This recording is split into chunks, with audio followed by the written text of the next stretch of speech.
All right, this video does keep looking at the different historical trends involving federalism. And the time period we're now looking at is 1963 to 1981. This is a time period that's known as either fiscal federalism or coercive federalism. The word coerce means to force somebody into doing something. So both of these things kind of go hand in hand because this is going to be a time period in which the federal government begins to use its vast money supply to be able to kind of push the states into doing things that otherwise they wouldn't want to do. Again, this is an era during this 20-year time period in which the national government takes even more control over state powers, basically through the use of money, almost like as a bribe. So, what's the difference between a grant and a loan? A loan is when you get money from somebody and you have to pay them back. A grant is when you just get money and you could use it for something and you don't have to pay them back. So categorical grants are when the national government gives money to the states. The states desperately need to run some of its programs, right? So the national government has used these categorical grants, used them a lot during this time period to kind of get the states to do certain things that otherwise the states might not want to do and that the national government otherwise couldn't force them to do. So here's a great example.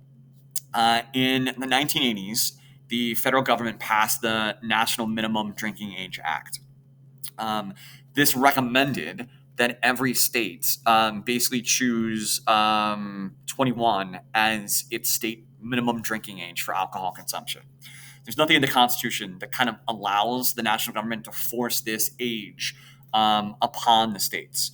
So they basically wrapped it up in the form of a categorical grant.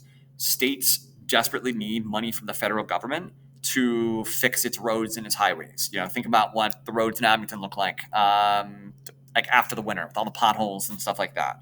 States and local communities don't have enough money to basically do those construction repairs on their own. So they desperately need money from the federal government.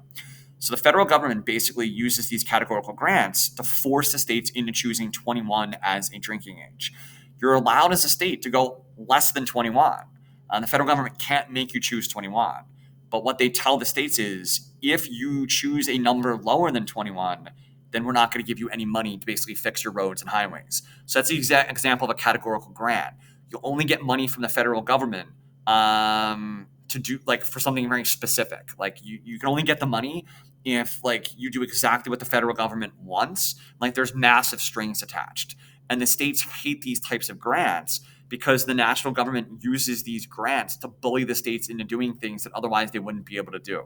So again, money is given by the national government to the states for a very specific purpose.